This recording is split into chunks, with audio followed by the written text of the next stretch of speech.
Eloisa Ahaud, siya na nga ba ang next Miss Universe na galing Pilipinas?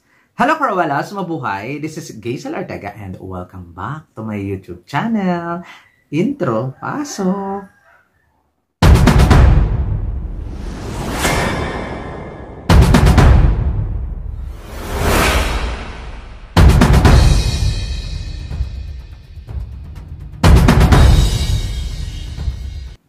Hello! Kamusta po kayong lahat? Good morning, good afternoon, good evening. Anumang oras kayo nanonood sa akin ngayon. Maraming salamat po. At syempre, ang pinag-uusapan ng bayan, ang pinag-uusapan ng universe, Eloisa Ahaud, Miss Universe Philippines, Laguna. Nakakapanalo lang nung isang gabi. Ay grabe din talaga.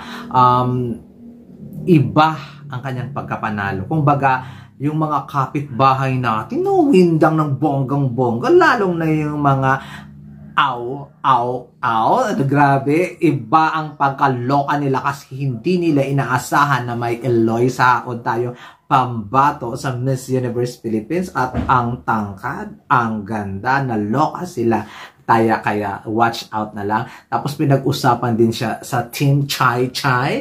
Siyempre, naghahanap din sila ng kanilang bagong Miss Universe Thailand na pwedeng makoronahan sa Miss Universe. At talagang pinag-usapan talaga si Miss Eloisa Ahaud sa mundo ng pageantry kasi maganda, matangkad, kabugera, mukhang sa kanya na ang lahat. Tapos prototype pa siya ni Miss Victoria Telbig at saka ni Miss Shanice Palacio. So, siya na nga ba ang tanong ng bayan? Siya na nga ba ang pwedeng mag-uwi ng corona ng Miss Universe para sa Pilipinas? I'm so excited at pag-usapan natin yan. Oh my God. Also guys, eto si Miss Eloisa Ahaud talaga ng bonggang-bongga. Alam naman natin na talagang ang performance at talagang leveling ang kanyang ginawa doon sa Miss Universe Laguna. At walang duda na siya ang nanalo sa competition na ito. Si Miss Eloisa Ahaud is a fashion model to. Fashion model. And Filipina Indian. Filipina Indian girls. Pero wala akong nakikita sa kanyang Indian kinemerot, no? Wala akong nakikitang Indian feature sa kanyang mukha. Hindi kagaya ni Larabia at saka ni Maria Vinazora na may Indian feature sa kanya. Tapos alam nyo ba guys na si Miss Eloisa Ahaud ay naging Binibining Laguna 2019 na. Sa akin lang ninyo nalaman yun, no? Wala yan sa ibang vlogger. Tapos, si Miss Eloisa Ahaud ay Miss Catwalk Philippines 2018. Sa akin lang ninyo nalaman, no? For sure, sa akin lang. Kasi yung iba, puro lang ng mga maganda, magaling. Pero walang bio. Ano ba tayo? Bio ng girls. Charot lang. At syempre, kontesera naman na talaga siya. Nakita naman sa galawan, sa eksena na kontesera talaga ng bonggang-bongga itong si Miss Eloisa Ahaud. A model, a freelance model. At nag-aral po ito guys ha. Nag-aral po ito ng Bachelor of Science in Psychology sa San Pedro College of Business Administration, Class 2023. Diba? Ako lang yung nakakaalam niyan. Charot lang. Joke lang yun, guys. At syempre, nag-aral din siya sa, nag-aral siya bilang, nakakaloka, BS Psychology, ano ba yun? BS Psychology, yun yung ang kanyang pinag-aralan, sa San Pedro College of Business Administration. Ayan. So, kumbaga may alam. Kumbaga yung feeling ko, yung kanyang advocacy is all about mental health. Kasi nga, dahil dito sa kanyang profile, isa siyang psychology student ng bonggang-bongga. So, watch out. At saka, alam mo ba guys, siguro, ako napanood ko kasi legit siya lang ang nag-iisang Miss Universe Philippines na report ng ABS-CBN na nanalo from Laguna. Kasi nga, amazing talaga yung kanyang pagkapanalo ka, pinag-usapan talaga, pati yung mga media natin dito sa Pilipinas ay, nang bighani talaga sa kagandahan ng etong si Eloisa Haod. So, ang saya ng feeling na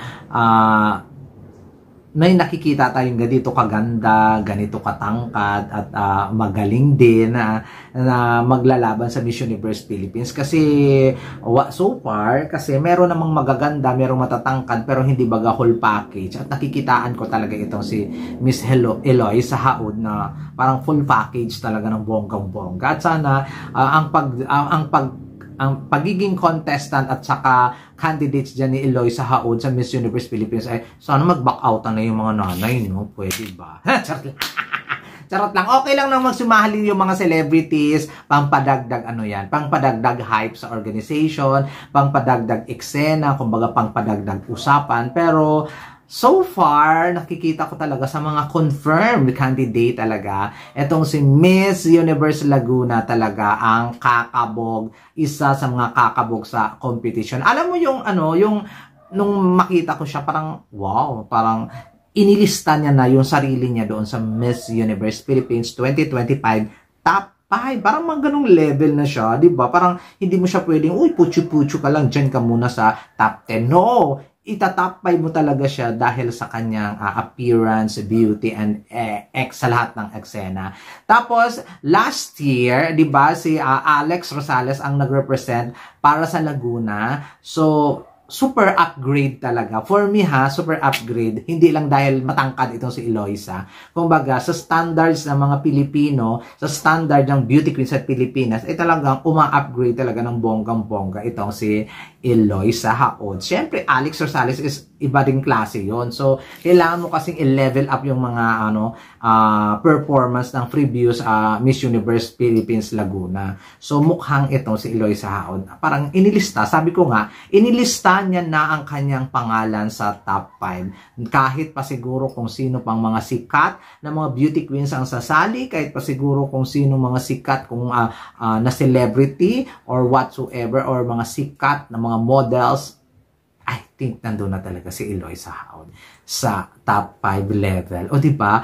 Yung makikitaan mo naman na syempre yung prototype ngayon, Shanice Palacios, Victoria Tilvig. So may nakita tayong Pilipina na prototype ng mga previous last to Miss Universe natin. So congratulations. At excited din talaga ako na